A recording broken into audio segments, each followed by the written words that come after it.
Dans cet exercice, il va falloir implémenter la fonction reverse fill qui prend un entier en paramètre. Donc, par exemple, pour ce cas de figure ici, où on a 3 qui est passé en paramètre, nous sommes censés décortiquer la sortie de cette manière. Alors, je vous explique. Ça, je l'ai scindé en plusieurs parties verticalement pour que vous puissiez mieux comprendre le concept. C'est exactement la même sortie que là, hein. Et pareil pour le deuxième exemple, ici, 4. Je l'ai scindé également en plusieurs parties ici. Alors, comme vous pouvez le constater, là, on est sur du n fois n. C'est-à-dire que pour 3, on fait une itération de 3, encore une itération de 3, et encore une itération de 3. C'est-à-dire que effectivement, on multiplie toujours le chiffre par lui-même, ce qui permet d'avoir 9 éléments au total. Pareil ici, 4 fois 4, on a 16.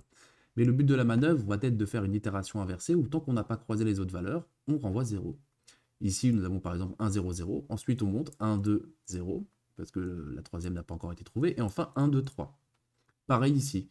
1, 0, 0, 0, 1, 2, 1, 2, 3, 1, 2, 3, 4. Et on remplit le reste par des zéros.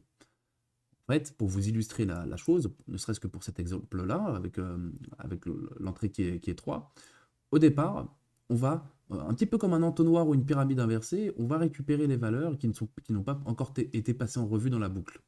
Et au fur et à mesure, nous allons remplir, par rapport à notre sortie, on va remplir des valeurs qui s'incrémentent à chaque tour de boucle. Et tant qu'une valeur n'est pas prise en considération, on renvoie 0.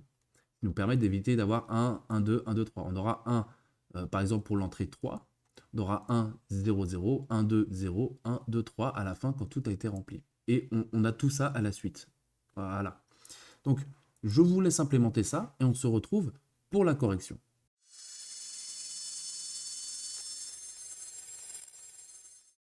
C'est parti pour l'implémentation.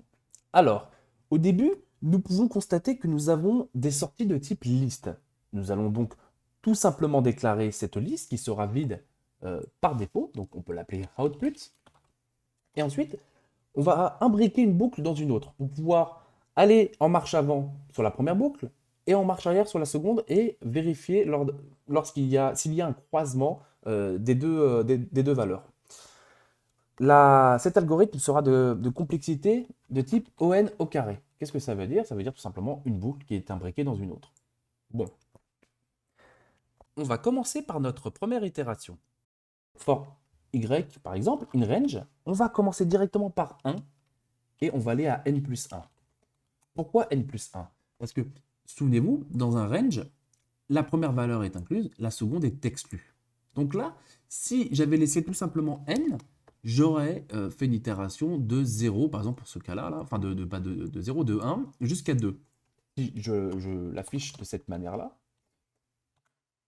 D'ailleurs, pour que ce soit un peu plus simple à comprendre, je vais mettre tous les autres tests en commentaire.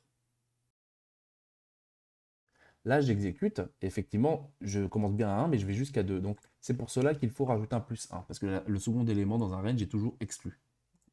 Là, c'est bon, 1, 2, 3. Donc là, on va en marche avant. Très bien.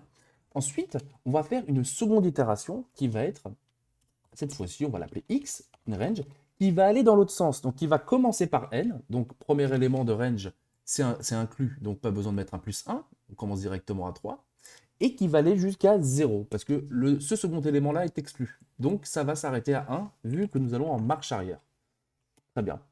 Maintenant, si je les affiche de cette manière, je vais mettre y,